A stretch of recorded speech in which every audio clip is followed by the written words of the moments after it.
I ran away from home when I was 15 years old. My parents were horrible, and as far as I know, they still are. I never reconciled with them, and I really have no desire to at all. I had saved up a bit of money over the years though, but not too much. I knew that this would be hard, but not nearly as hard as being in that home. I lived in the Midwest and was making my way toward California. I chose to hitchhike my way there. There were a lot of adventures, plus some hard times along the way. I was walking down by this long country road. If you've never been cross-country through the United States before, you might be surprised about how much corn there was. I was hiking along the road with what seemed like endless miles of corn. Those roads, though, were the best places to hitchhike along because of how nice country folk were about stopping and picking people up to help.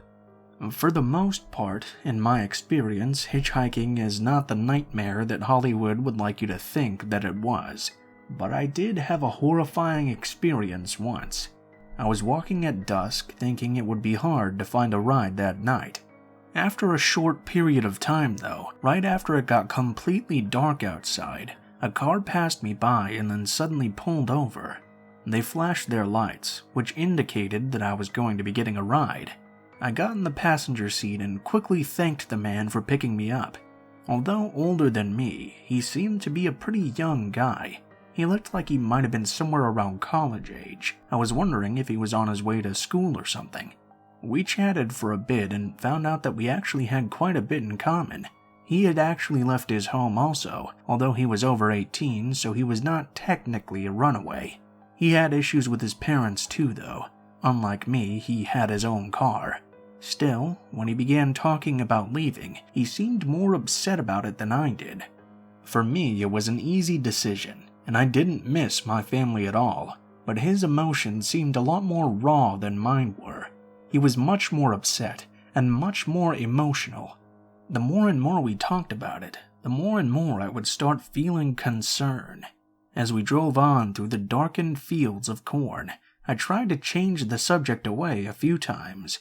It would always drift back, though, to what had upset us both enough to get us to run away. After we had driven along and talked for a little bit, I noticed headlights up in the distance coming in our direction. No big deal at first, until the driver began to act very weird. "Hey, let me show you something," he told me. Before I could ask what, he reached over and turned his headlights off. I immediately panicked. It was too dark on that road with a car coming in our direction. I asked him what he was doing, and he told me this would be good for the both of us. I can't think about how terrified I was in that moment and actually be able to convey it in words, but I also didn't actually believe he was going to put us in any danger. The headlights were getting closer, and the only thing that kept me from freaking out was that we were in different lanes. Still, I was very, very nervous. What happened next seemed almost like bullet time to me. The driver pulled into the other lane in front of the car. It was shocking, and I had almost no time to react. Instinctively, though, somehow I did. I grabbed the steering wheel and pushed it further toward the left. I know why I did it, because that was the direction it was already going, and I wouldn't have to fight him to move it further. The car drove into the ditch, avoiding a head-on collision. The other car drove past unscathed. I was expecting the driver to be mad at me for spoiling his double suicide attempt. He was not, though. He began thanking me profusely, telling me he didn't know what had just come over him. I helped get the car out of the ditch and back on the main road. We drove for a day or two more, actually. His moment of psychosis was just that. He never tried it again. We parted ways a couple of days later after that, and that was the last I ever saw of that suicidal man.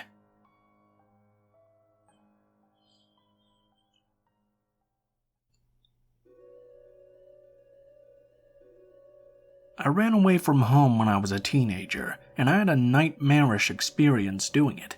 I didn't grow up in an abusive household or anything like that. My family was actually pretty well off. They were not mean to me exactly, but they weren't really around a whole lot either.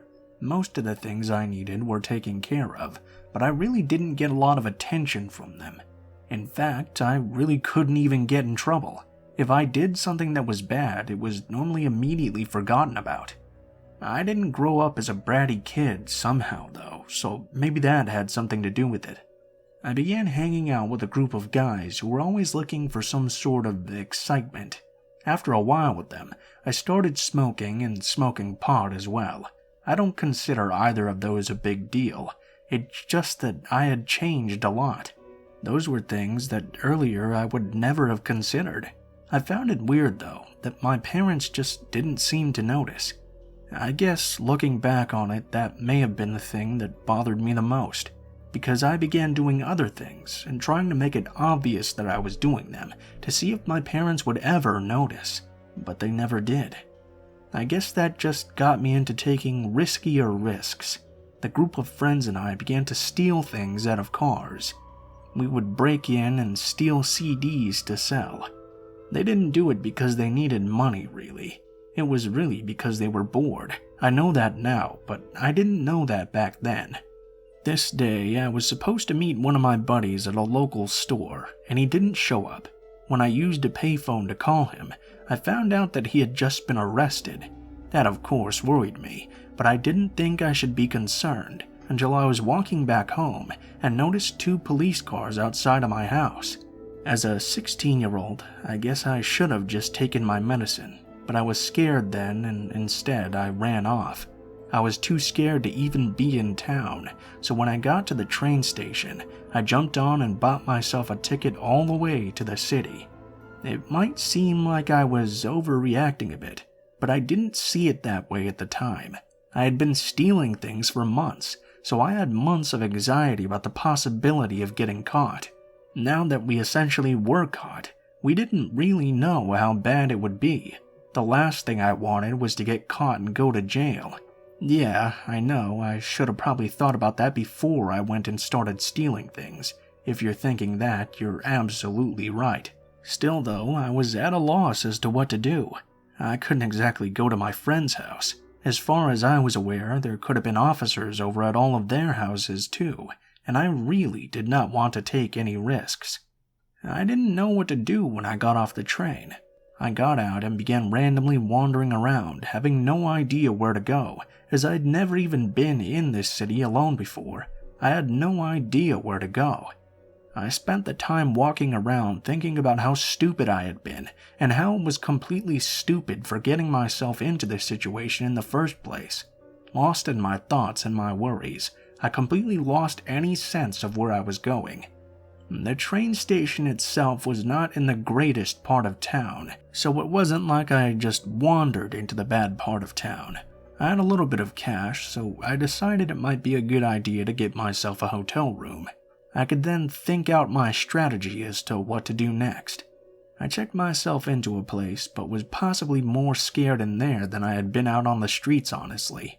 Eventually, I was able to knock myself out and get some sleep. I slept all the way to checkout time, and though I had the thought that I would simply try and go back home, at least the police couldn't still be there, right? I did, in the end, end up changing my mind. There was no reason for my family to not turn me in, and even if they didn't, surely the school would when I went to classes. I just found that I couldn't go home because I didn't want to go to jail. Although I had no idea what I was going to do, I knew going home could not be it. I couldn't take going away. I only had a little bit of money left over, and knew that I wouldn't even be able to afford another hotel room. I needed some way to get food. I tried riding on the subway a lot, even taking naps on there when it was possible, but that was difficult with all of the light and noise and movement. I also found out very quickly that you couldn't stay on there all the time. Homeless people get shooed off. And not being able to get any real rest made walking around awake miserable. I finally began sleeping in alleys. It was more difficult and scary than anything I had experienced before, but even though I didn't know it was possible, it could and did get scarier. On this particular night, I was looking for the right place to sleep. I made my way down an alley and found a wall to lean up against. It was a corner, so I felt comfortable resting back into it. I was so exhausted that I passed out immediately. It was mild enough weather-wise outside, so that I was comfortable enough to sleep pretty soundly and deeply. I was really confused when I suddenly got pulled out of my sleep. I had been sleeping so deeply that I was completely groggy as I woke up. I noticed that there were hands on me, and they were pulling me up from the ground. Someone was holding me and shaking me, and yelling at me in words I couldn't understand. I tried getting away, but whoever it was had been holding me too strong. He kept yelling at me, but I could only make out the occasional word. All I could tell was that it was another homeless person who seemed to be angry at me for sleeping in the spot that he always slept in. I struggled to get away, but this man was much bigger than me. He kept slamming me up against the wall over and over, but because I was in a corner, I couldn't find a way to get away. At one point, as he slammed me up against the wall, my ankle bent in the wrong way, and I fell down on my hands and knees. It gave me a moment to try and get away from the guy. I thought that if he was only upset because I was in his spot, he might leave me alone if I just ran off. As I was getting to my feet, though, I noticed him taking a pocket knife out of his jacket. I started thinking maybe he wanted revenge for me taking the spot, as weird as that thought seemed. He might have still just been trying to get me to run away, though. As I stumbled to my feet, I did try my best, but I was wrong. The guy, still babbling half incoherently, still came after me. He was obviously not just trying to scare me off. He wanted to actually hurt me. I ran to the street, which was residential, and tried to run down the street to a busier road. There are a lot of good things about living in the city when you're not homeless, but the most convenient thing on this night were the availability of police cards. The raving lunatic was still after me when I noticed a cop car just sitting in the parking lot of the 7-Eleven I had run up to. This was when it hit me. 2 weeks before, I had run away from the police, who were there to help the people who me and my buddies had stolen from. I had fled from them, but now I needed their help. I could have run into the store and just waited for the guy to leave me alone, but that's when I realized I had to make things right. I let the officer know I was a 16-year-old runaway. Although he couldn't arrest me for the thefts outside of his jurisdiction, he did have to contact my parents. They came and got me, and I returned home, which was basically heaven compared to what I had been going through. I pled guilty to the theft in the end, and had to perform community service and pay restitution, so I had to get a job.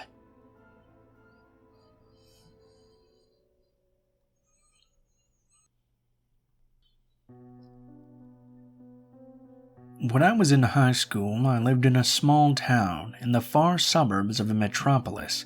I won't say exactly where, except that the place was in a climate that was pretty cold in the winter. That's sort of important later in my story. I was 16 years old when this all happened. My name is Sean, and this happened in the early 90s. I went to a school that at first didn't have any LGBT individuals who were out of the closet. Of course, that was before Kyle transferred to the school. It was during his sophomore year, and he wasn't out then, but he came out during his junior year in a school newspaper article. When Kyle came out, there were a few threats from homophobic guys. I overheard people talking about beating him up, or even a few extreme things like hanging him. Oddly enough, though, Kyle didn't seem to care. He had a lot of friends, many of them punk rockers, but beyond that, he never really seemed scared of anyone. During a school basketball game, a sophomore who hated that he was gay knocked him down to the floor of the gym and laughed at him, calling him a slur. That sophomore had to go to the nurse's office after Kyle beat the ever-living shit out of him. When he did it, he apparently appeared to snap, and since then everyone was too scared to say anything to piss him off. He was known as the school psycho, and he loved that. Why am I telling you so much about Kyle? Well, mostly because I envied him quite a bit. I was a sophomore when he was a junior. He was adorable. He looked almost exactly like a young Harry Connick Jr. In fact, once during a lip-sync contest we had in school, he took place and got dressed up. I thought he looked so much like Harry Connick Jr. that I expected him to sing one of his songs, but in the end he didn't. Kyle was absolutely comfortable being gay. I had heard him talk a lot about it before, and it seemed he never struggled with it when he realized it. He just accepted himself right away. All of his friends had no problem with it either. No one really gave him a hard time about it. Despite the fact that we had many of the same friends though, I didn't quite have as easy a time with it as he did. It was confusing to me at first, and I told a few of my friends that I thought I might be gay. I also asked them not to tell anyone. Kyle and I literally sat beside each other in study hall, and we talked and joked around and gave the teacher a hard time, but I never even told him. I mean, I thought maybe he'd be happy knowing he was not the only gay kid in school. This isn't like now when kids are openly gay everywhere in school now. But I never told him. I think the reason why could have been my parents. They were always making homophobic jabs, and I absolutely didn't want to tell them. I knew Kyle's family knew, and they didn't care. Despite the fact that we had a kid in school who was accepting not only by his family and friends, I just couldn't convince myself that it would be that way for me, too. I couldn't find the same happiness with myself that he did, but I want to make it clear that none of my choices were any fault of his. I doubt he would even remember me today. Well, I met some gay guys using phone dating services. It was always older guys at first, and I lied about my age as well. It wasn't until after at least a month of meeting these guys that I ended up meeting another kid about my age who was also pretending to be older in order to use this service. The guy I met, Terry, was absolutely a great difference than the older guys. We only fooled around once but decided we were better as friends, so I would hang out with him quite a bit. He didn't live at home, but didn't really give me a lot more information other than his phone number. I was lucky to make him as a friend because it didn't take long for me to be caught using the dating line. When my parents found out, there was a huge fight, and yeah, it was over whether or not I was gay. I denied it at first, something I would never do today, but I ended up admitting it eventually. I also snapped at my father when he used a slur to describe me. I yelled at him to not use that word, and he slapped me for raising my voice to him. I lost it then. I started yelling and screaming really loud, and my dad even looked scared at this point. I took a hammer out of his toolbox, which was out in the room. I remember screaming at him to hit me again, and I would crack his skull open. Then, out of control of myself, I went out of the door slamming it, and stomped down the road. I called up Terry and asked him if I could sleep over at his place. I told him what happened and all. He said I could and that he would come get me, which he did in the end. I didn't have a car, but he told me he would pick me up. While I was waiting for him, I noticed my dad's pickup truck coming down the road.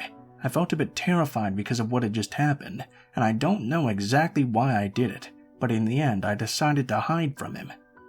I just had a strong feeling that was what I should do in that moment. He drove by without ever knowing I was there. I left and moved in with my friends.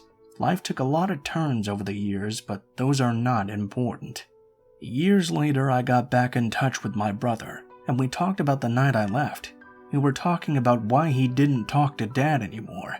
Apparently the night I left, he told the family no son of his was going to be gay. He took his gun and went after me. For years, my family actually thought he had killed me and disposed of my body. I let my brother know that I had hidden when I noticed the truck coming. He told me he truly believed that if I had not hidden, my father would have killed me.